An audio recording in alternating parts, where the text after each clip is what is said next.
Welcome to The Explainer. Today, we are talking about a quarterback who was told flat out that he was just too small to succeed. And what did he do? He became one of the most dominant players in NFL history. This, right here, is the ultimate comeback story of Drew Brees. So, how does a quarterback who's constantly doubted for his size become one of the greatest of all time? Well, Brees' journey is a total masterclass in resilience. And it all started with the one thing, the one critique he just couldn't escape, his height. So let's dive in right at the beginning. All right, so first up, the overlooked prospect. You'd think after putting up just legendary numbers in college at Purdue, he'd be a top pick, right? Well, when it came time for the NFL draft, the so-called experts, they had some serious doubts about Drew Brees. Okay, so you can see the huge disconnect right here. On one side, you've got the doubts from the scouts. Too short, lacks elite arm strength, succeeded in a gimmick offense. They basically saw a 6-foot quarterback and just assumed, no way he can see over the line or make those big-time throws. But then, you look at the reality. The record books, they told a completely different story of just pure dominance. I mean, he was the Big Ten record holder for passing yards, completions, and touchdowns. What they totally missed was that he'd already built his entire game to compensate for his height, developing this pinpoint accuracy in one of the quickest releases in the game. He was already overcoming that physical disadvantage. So all those concerns, they caused him to slip all the way to the 32nd overall pick in the 2001 draft. I mean, can you even imagine that? You're one of the most prolific college quarterbacks ever, and you still have to wait until the second round to hear your name called. And you know what? That draft day slide, it was just the first of many hurdles Brees was going to face with the San Diego Chargers. Which brings us to our next section, a career on the brink. And his time in San Diego, man, it was a true roller coaster. We're talking incredible highs and devastating lows that almost, and I mean almost, brought his career to a premature end. Yeah, you can really see the whiplash of his San Diego years on this timeline. In 2001, he's the second-round pick, the guy who's supposed to be the future.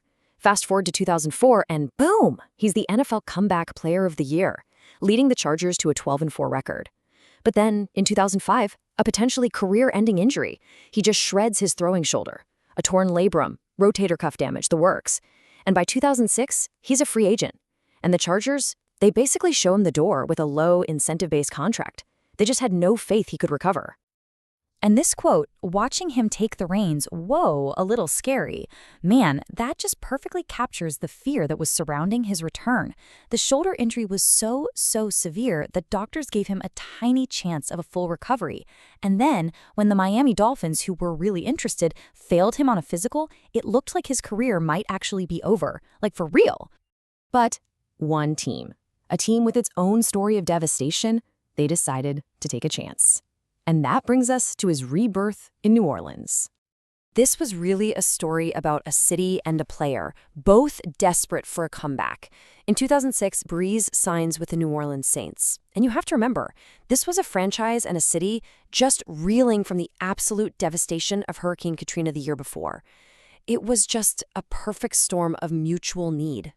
And this is really where two comeback stories just merged into one. It's an incredible parallel. On one side, you've got New Orleans, a city devastated by Katrina, in desperate need of hope, with a football team that just went 3-13. On the other side, you've got Drew Brees, recovering from a career-threatening injury, desperate for a second chance, doubted by his old team. Their fates just became completely intertwined, both fighting for some kind of redemption. One. Just one. That's how many postseason wins the New Orleans Saints had in their entire 39-year history before Drew Brees showed up. And then, in his very first season, he doesn't just win a playoff game, he leads them all the way to the NFC Championship game. The turnaround was immediate and honestly, just absolutely stunning. But the comeback? Oh, it wasn't complete yet. The ultimate prize, for both Brees and for New Orleans, was still out there, just out of reach. He had to become the champion of a city. And then came the unforgettable 2009 season. I mean, it was pure magic. They start off with a franchise-best 13-0 record. Then they beat the Vikings in this dramatic NFC Championship game to get to their first ever Super Bowl. In the big game, Super Bowl 44, they're up against Peyton Manning and the Colts. And at the pinnacle, Brees leads the Saints to a 31-17 victory, ties a Super Bowl record with 32 completions, and walks away as the MVP. It was the absolute culmination of that shared journey of rebirth, a win that meant so much more than just a trophy to the entire Gulf Coast. And this quote from Sports Illustrated when they named him the 2010 Sportsman of the Year, I mean, it says it all, right? For not only leading the New Orleans Saints to the first Super Bowl title, but also for helping lead the city of New Orleans' rebirth. That Super Bowl win, it cemented his legacy. He wasn't just a great player anymore. He was a pillar in the recovery of an American city, a living symbol of hope and resilience. So, now we get to his all-time legacy.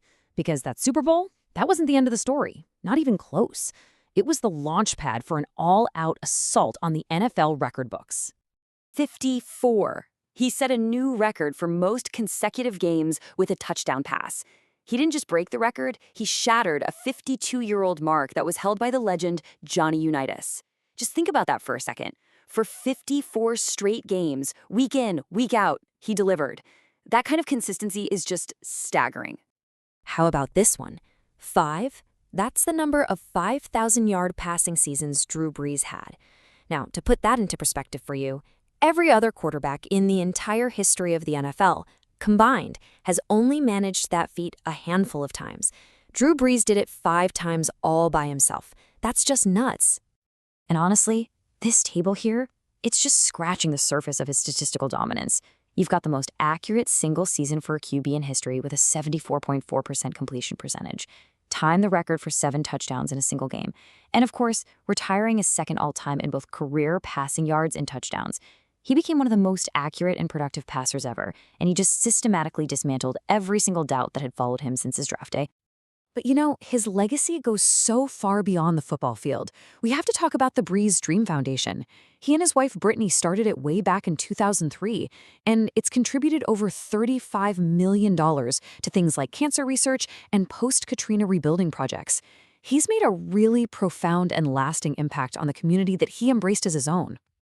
So, that leaves us with this question. What really is the true measure of greatness? Is it just about the stats? Is it the championships? Or is it the impact you have on a community? I think the story of Drew Brees really forces us to consider that maybe, just maybe, the greatest legacies are built when you manage to achieve all 3. Thanks for joining me for this explainer.